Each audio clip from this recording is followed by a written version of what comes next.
찬송가 252장 나의 죄를 씻기는 주께 영광 노래 들어갑니다.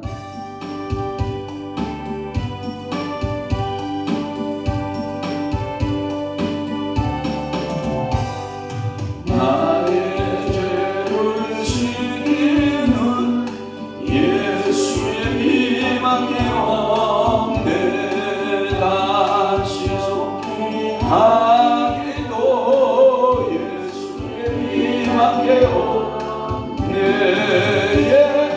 예수의 흘린 피 나에게 하오니 귀하고 귀하고 예수의 피밖에 없네.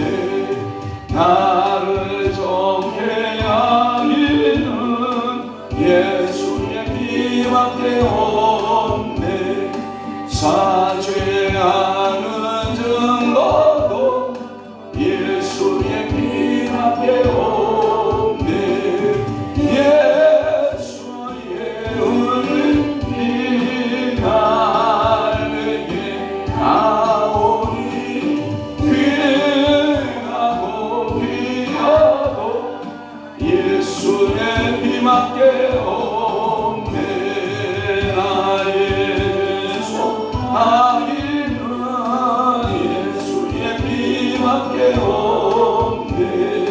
나는 공로 없으니 예수의 피밖에 없네.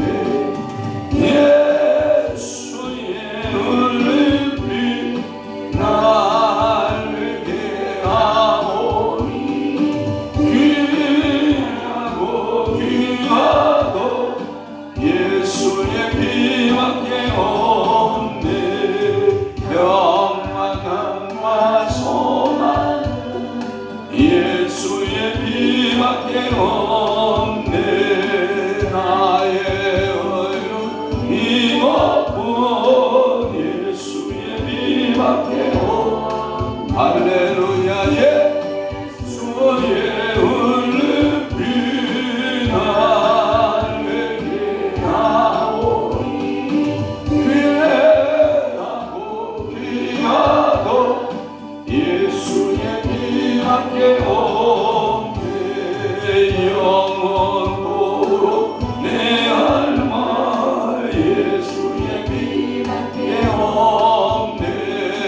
나의 참이 죄먹은 예수의 피밖에 없네. 예수의 흘린 피 나에게 하오니 귀하고 귀하고 예수의 피밖에 없네.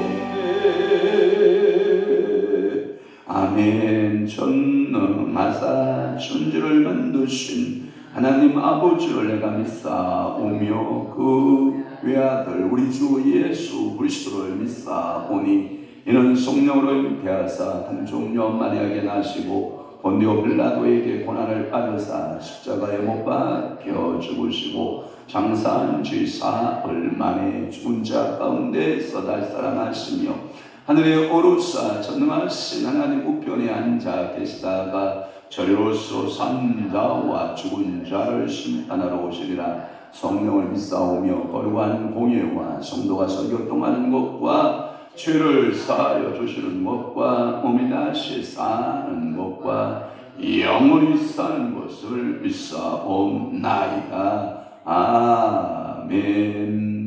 너는 악인의 형통함을 부러워하지 말며 그와 함께 있으려고 하지도 말지어다.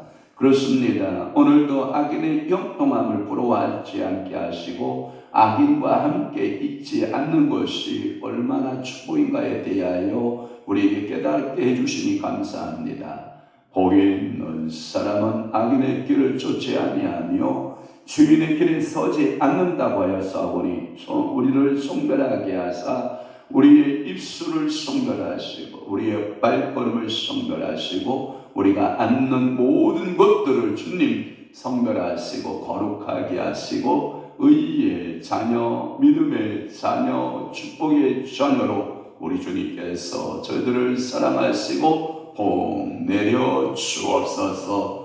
오늘도 사랑하는 귀한 저희들에게는 입술에 지혜가 있게 하시고 지혜자가 되어 저희들의 집들을 건축해 나가며 또한 우리의 신앙에 우리의 집들을 지혜로 건축해 나가며 하나님 아버지의 축복을 그 안에 가득히 채워가는 믿음의 아름다운 성도들 되도록 우리 아버지가 축복하시고 복 내려 주시옵소서.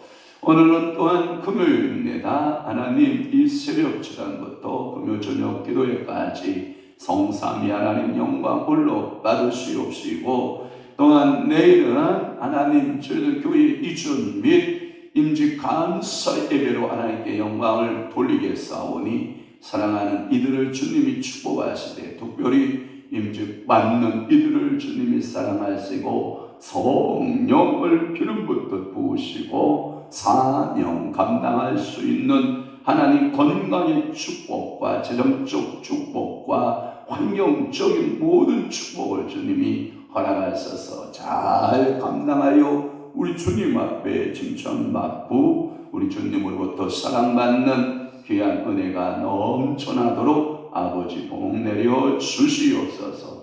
역사하시고 복 주실 것을 믿사옵고 예수 그리스도의 이름으로 축복하며 기도하옵나이다. 아멘. 하나님의 말씀 묵상하겠습니다. 다니엘 1장 1절 다 함께 봅니다. 시작. 유다 왕 요야김이 다스린 지 3년 뒤는 해에 바벨론 왕 느부갓네살이 예루살렘 이르러 성을 에워쌌더니 아멘. 오늘도 계속해서 다니엘서 1장 1절 중심으로 해서 다니엘서 서론 두 번째입니다.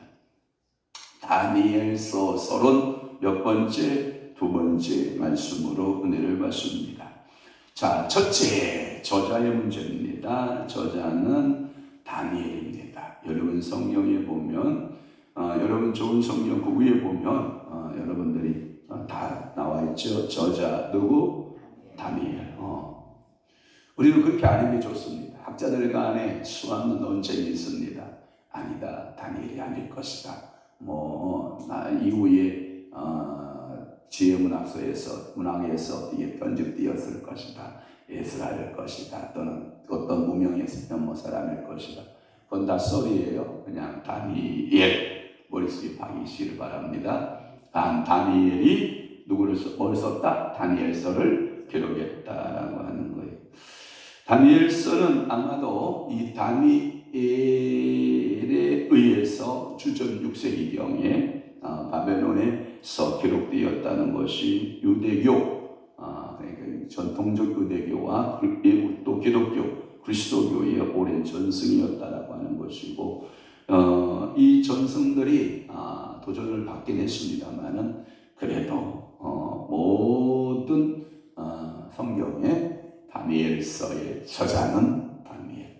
물론 자유주의 신학자들이나 현대 비평학자들에 의해서 질문이 따르고 있는 것은 사실이나 그들은 그렇게 연구하라고 내비두고 우리는 다니엘서는 누구? 다니엘이 기록했다. 두 번째, 연대와 장소를 어떻게 볼 것이냐. 연대, 이 다니엘서 기록 연대. 여러분 주전 BC 뭐라고 되어 있어요? 성경에 530년경 이렇게 되어 있잖아요. 그러면 제가 참고로 찾아보니까 뭐라고 되어 있냐면 다니엘은 주전 606년에 유다의 제1차 포로 때에 바벨론의 포로가 되어 갑니다. 그래서 606년에 포로 되어 가서 그러면 530년이니까요. 얼마가 숫자로 줄여야 되는지 여러분 대충 알 수 있겠죠. 그래서 느부갓네살의 바벨론의 시대를 거쳐서 얼마나 이 다니엘이 성품이 좋았냐면 바벨론 시대 고레스의 메데파사 시대를 산 정치가로서 무려 왕들을 바뀌고 또 바뀌고 또 바뀌면서 그래도 총리의 자리를 견고하게 지켰다. 어제 제가 다니엘서 통독을 했는데 다니엘서는 정치적으로 다니엘을 아무리 후벼파도 흠이 나왔다 안 나왔다. 종교적 문제 위에는 어떠한 흠도 잡을 수가 없었다라고 하는 거예요. 그의 예언들의 모습들을 보면 이 장에는 그의 신상에 대해서 이 다니엘의 신상에 대한 이야기고 또한 신들의 상들 말이에요. 신상 다니엘이 꿈을 느부갓네살이 꾼 꿈에 대한 신상 이야기가 나오고 또 하나 7장에 쓰는 짐승 이야기가 나오죠. 그 말의 의미는 뭐냐면 바벨론, 메데바사, 엘라, 노마 및 그름이 있는 제국들이 세계의 역사의 모든 것들이 누구로 연결되고 있느냐. 다니엘은 집요하게 한 방향을 향하여 딱 주목하는 거예요. 누구냐면 예수 그리스도의 왕국을 이루기 위한 과정에 이런 제국들이 필요하다라고 하는 예언들을 시대적 세계 역사를 이렇게 예언하면서 그 역사를 이 말씀하고 있는 것을 여러분들이 기억하셔야 됩니다. 그 시대적인 배경들을 보면 이럴 수 있습니다. 첫 번째로 바벨론은 주전 625년에서 538년경이고 메데바사는 538년에서 330년, 헬라는 330년에서 321년 이렇게 그 시대의 나라의 그 왕조들이 지나갈 때마다 하나님의 나라가 뭐하냐 점점점 가까이 온다. 그 말의 의미는 이 시대가 빨리 지나가야만이 누구 시대가 오냐? 예수 그리스도의 신약 시대. 다시 말해서 로마의 통치의 시대가 도래하게 된다. 그러면 그 모든 길은 로마로 통한다라고 말씀 있잖아요. 세계를 향해서 로마가 길들을 쫙 깔죠. 그때 종목대왕 도로를 깔기 시작하는데 하나님은 그 도로를 이용하시기를 작정하신 거죠. 그래서 예수 그리스도를 그 땅에 보내셔서 예수님을 로마의 모든 길을 통해서 복음이 세계를 향하여서 이렇게 전달하게 되는 그런 축복의 모습을 보고 그래서 초대교회는 복음 전파는 로마의 길을 이용하였다라고 할 정도로 이 모든 길은 로마로 통한다. 세계의 모든 길은 로마로 통한다 할 정도로 그렇게 되었던 것을 우리는 알 수가 있습니다. 그의 기록 장소는 아마도 바벨론이었을 것이고 바벨론의 포로기 때에 다니엘서를 기록했다라고 하는 것이 정확한 썰입니다. 또 하나는 세 번째 내용에 있어서와 그 목적은 뭐냐? 왜 다니엘은 이런 게 내용을 넣어야 됐고 그리고 다니엘서를 우리에게 남긴 목적이 뭐냐? 그것을 찾아보면 첫째, 역사적인 내용을 1장에서 6장까지 역사적 사건들에 대한 내용들을 쭉 서열합니다. 이 말씀의 의미는 제가 늘 여러분들이 강조했던 것 중에 뭐냐?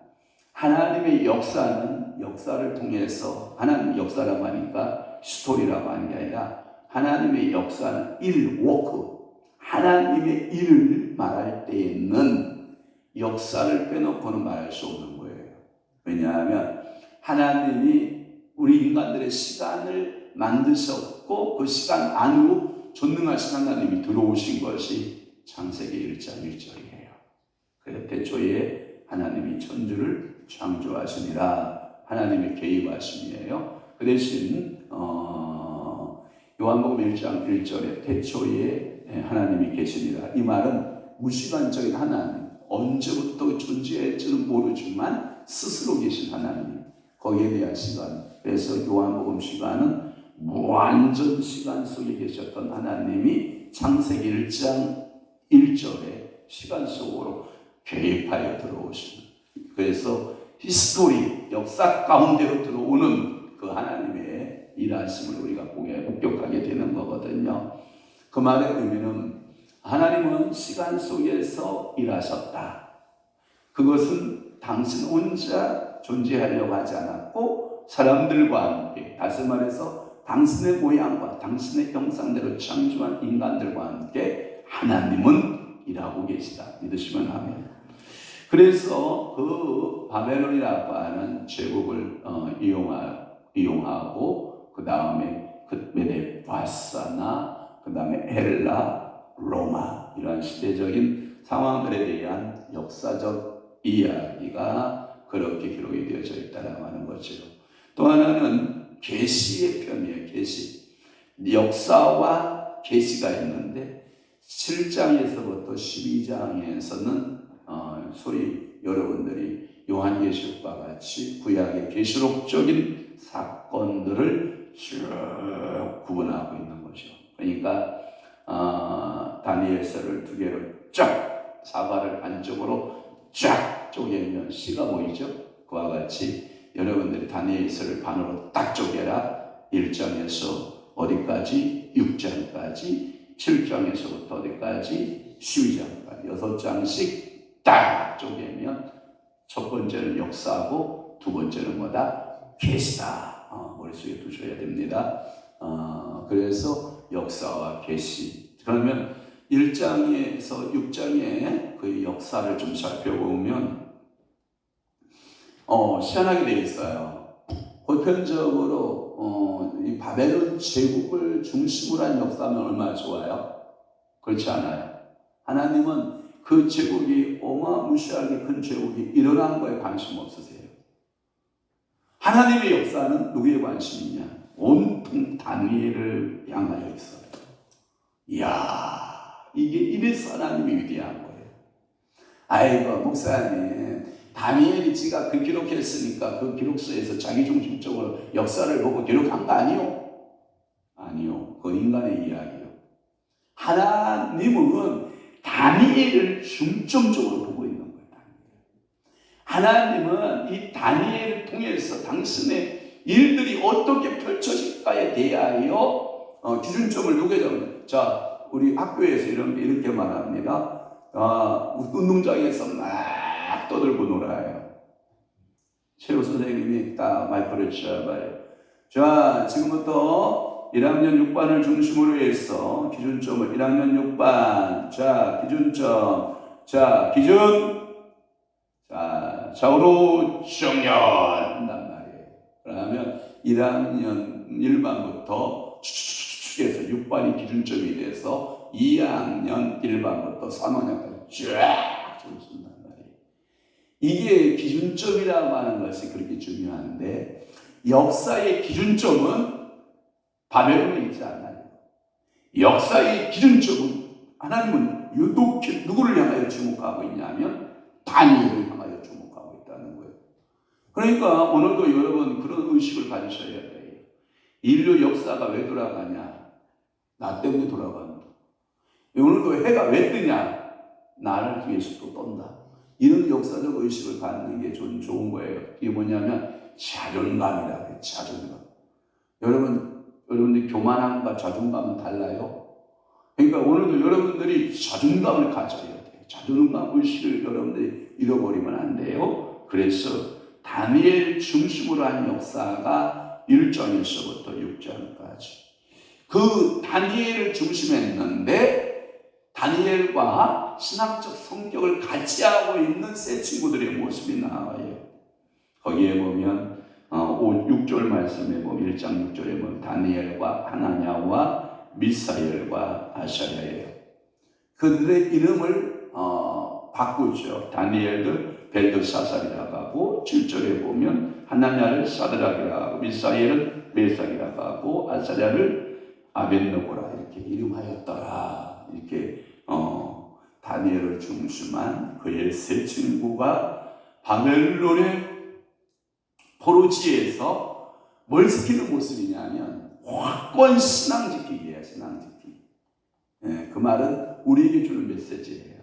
여러분들이 세상이라고 하는 거대한 제국, 바벨론과 같은 제국 속에서 여러분들은 뭐 해야 되느냐? 그의 친구들과 같이 신앙을 수호하는 자가 되어야 된다. 믿음을 지켜내는 자가 되어야 된다. 아멘 합시다. 그래서 이들에게는 특별한 하나님의 은총, 그게 뭐냐면 다니엘에게 있어서는 특별한 은총이 뭘로 나타나면 지혜를 나타내. 지혜. 그게 뭐냐면 어디에 나오냐면 4절의 말씀을 보면 나와요. 시작. 곧 은이 없고 용모가 아름다우며 모든 지혜를 통찰하며 지식에 통달하며 학문에 익숙하여 왕궁에 설만한 소년을 데려오게 하였고 그들에게 갈대아 사람의 학문과 언어를 가르치게 하였고. 이게 하나님께서 은총을 베풀어 준 자에게 특별히 나타나는 은혜예요. 신앙을 수호하고자 하는 자에게 주시는 하나님의 은총이에요. 그래서 여러분들도 그 은총이 있기를 바라요. 그래서 여러분들이 흠이 없고 용모는 뭐하고 아름답고 모든 지혜를 통찰하고 지식에 통달하고 학문에 익숙하고 이러한 조건부적인 하나님의 은혜, 하나님의 긍휼, 하나님의 사랑하심이 여러분들에게 임하기를 주님으로 축원합니다. 그래서 위기를 극복해내는, 그래서 그 위기에 따라 하나님의 역사하심이 드러나고 증거되고 있다라고 하는 것이 1장에서부터 6장까지의 이 역사편에 기록되어 있어요. 또 하나는 7장에서부터 12장은 뭐라고 그랬어요? 계시라고 그랬어요. 계시는 어떻게 임했냐? 다니엘에게 있어서 환상 가운데 임해요. 우리 번역은 환상이고 정확한 번역은 뭐냐면 뚜렷한 명상을 말해요. 명상. 그러니까 우리는 비몽사몽하게 보는 것을 말하지만 명상이라는 말은 정확한 자의식을 가진 상태에서 시대의 흐름을 계시적으로 알려주는 사람. 미안합니다. 무당은 자기의 자의식이 사라진 상태에서 봅니다. 귀신이 잡으면 자기의 자의식을 떠나버립니다. 그러나 성령은요, 제가 성령 사역을 해보고 성령을 체험해보면 자의식이 뚜렷이 살아있습니다. 그러니까 악령을 받았나 성령을 받았나 자의식을 가지고 있느냐 없느냐를 보면 저분은 악령을 받고 있다, 저분은 성령을 받고 있다고 알 수 있어요. 그러니까 저가 체험하고 경험한 성령님은 자의식을 뺏어가지 않아요. 무슨 얘기인지 이해되십니까? 정확하게 자의식을 있어요. 예를 들어 이사야에게 숯불이 됐을 때 그 입술에 숯불이 닿았을 때 이사야의 자의식이 사라졌느냐? 아니에요. 그대로 있었어요. 요한에게도 말씀을 받아 먹으라 라고 했을 때 그 말씀들에 대해서 자의식이 사라졌느냐? 아니다. 뚜렷이 있었거든요. 그러니까 이 계시의 다니엘이 본 환상들에 대하여 쭉 나열이 돼요. 이 다니엘이 본 환상은 세계 역사입니다. 이건 한 개인의 역사가 아니라 어떠한 민족적 역사가 아니라 세계 역사의 미래를 예언하는 예언이기도 합니다. 바벨론의 느부갓네살에 의해서 예수 그리스도의 재림의 때까지 정확한 그 환상을 통해서 기록하고 있는 것이 다니엘서의 특징입니다.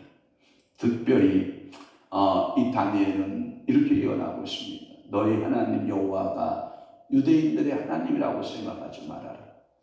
그 하나님은 이방인의 모든 자의 하나님이 될 것이고 너희들이 섬기는 그 여호와는 우리들이 섬기는 그 제한적인 그 틀에서 그 하나님에 대하여 이해하지 말고 전체적인 전 세계적인 구속사적인 온 인류를 구원하고자 하는 하나님의 프로그램으로 하나님의 뜻으로 이해하라.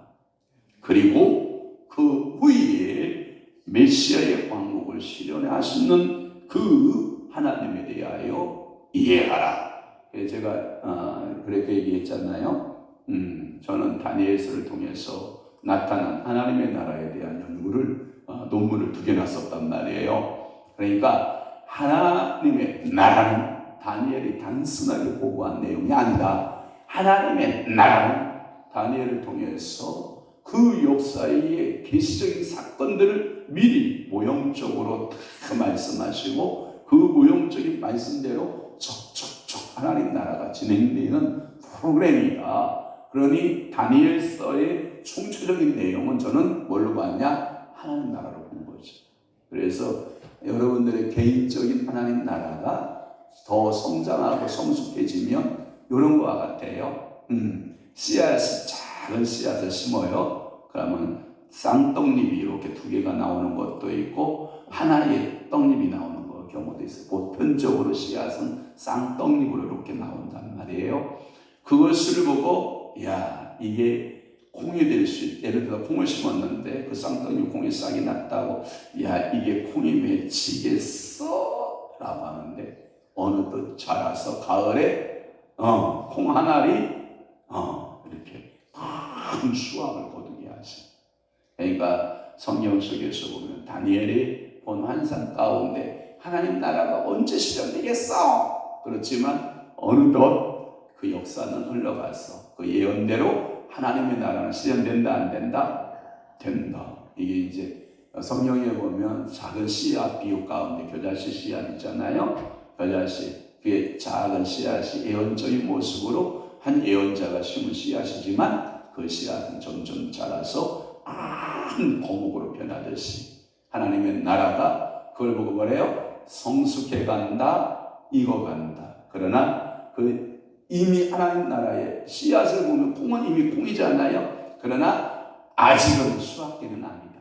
이런 개념에서 여러분들이 보실 수 있기를 바라는 거죠.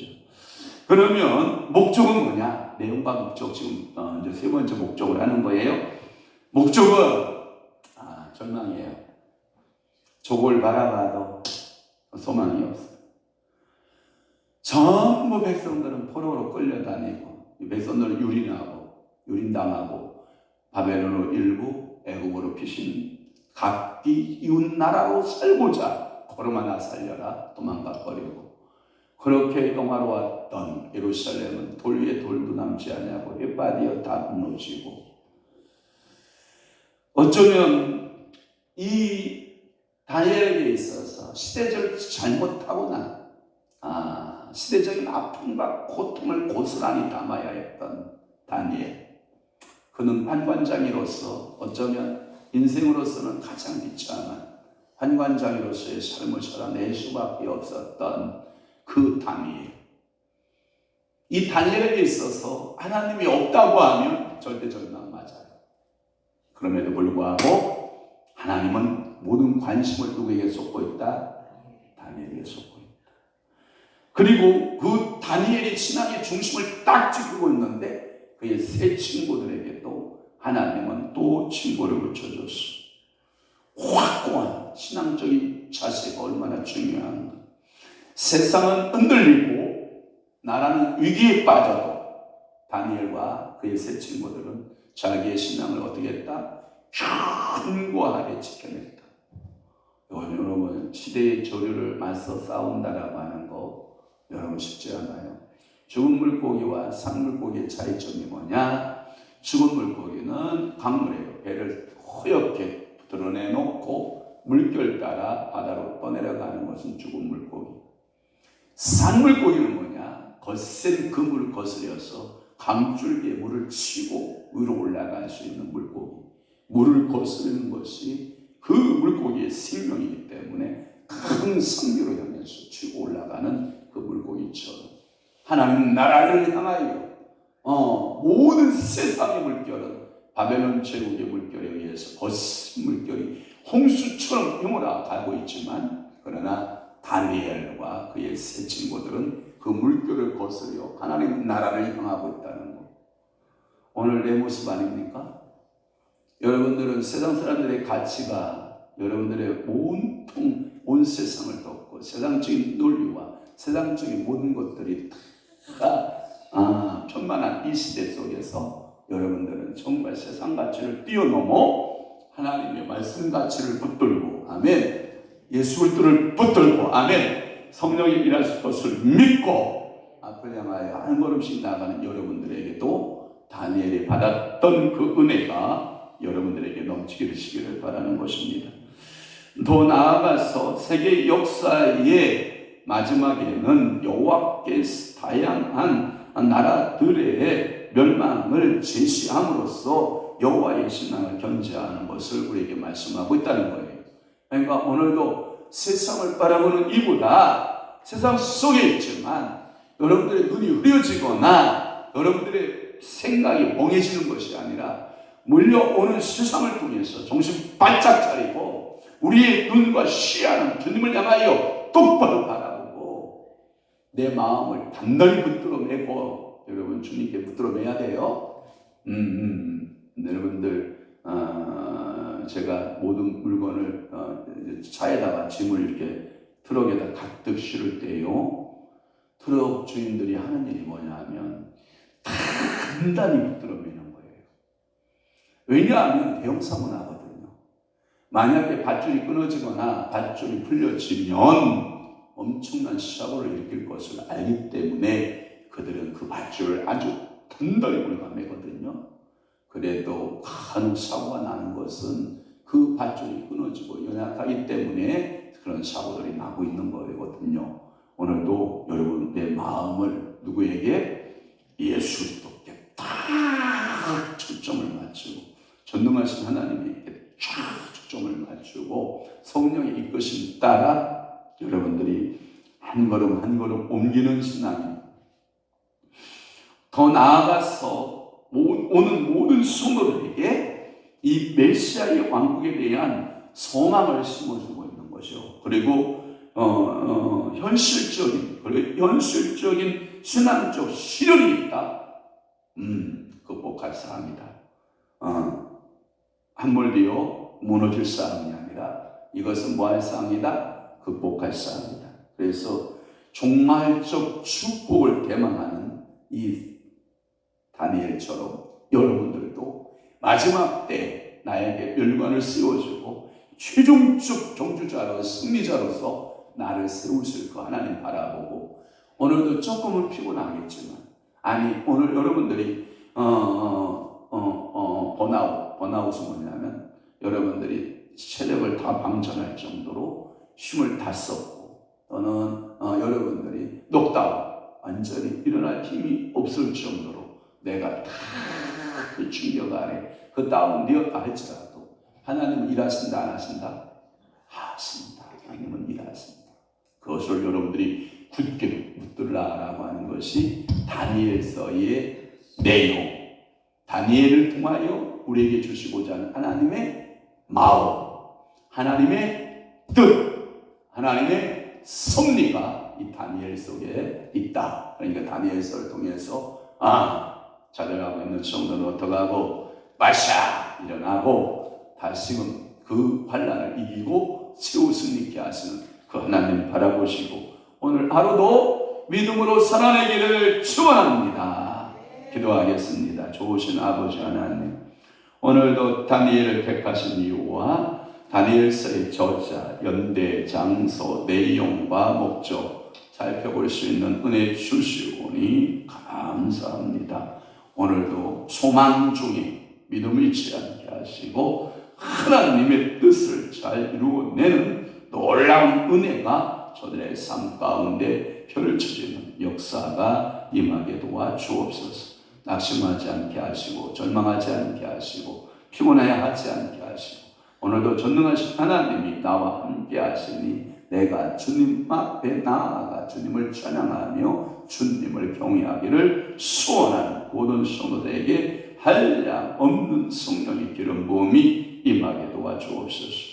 오늘도 주님 앞에 11조 예물로 봉헌하는 사랑하는 강신교 집사님 그리고 김규래 권사님을 주님이 축복하사 하늘문 여시고 신령한 은혜, 기름진 은혜가 넘쳐나게 하시고 성경 창세기에서부터 요한계시록까지 11조에 받는 이들의 분복을 그대로 재현하시고 그대로 그 복대로 누리고 살아내는 귀한 은혜의 가정이 되도록 아버지가 은혜 베푸시고 자녀들을 책임져 주시고 성령으로 기름 부으소서. 넘치도록 충만하게 30배, 60배, 100배, 500배, 1000배, 만배로 주님께서 갚으심의 역사가 임하게 도와 주옵소서.